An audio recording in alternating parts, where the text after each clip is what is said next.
எப்போதெல்லாம் சங்கடம் ஜனிக்கிறதோ அப்போதெல்லாம் அதன் நிவாரணமும் உடன் ஜனித்துவிட்டது என்பதை தாம் அறிவீர்கள். அது இறைவன் விதித்த விதி. மற்றொரு உண்மை யாதெனில், சங்கடமே சக்திக்கு காரணம்.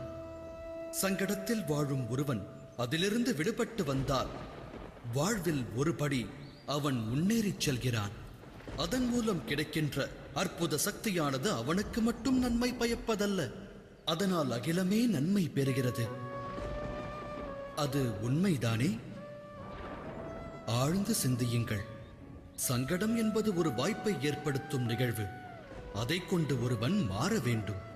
அது உயர்ந்த எண்ணங்களை சிந்திக்கும் வாய்ப்பை தருகிறது. ஆத்ம சக்தியை பெருக்கி ஞான வழியை தேர்ந்தெடுக்க உதவுகிறது.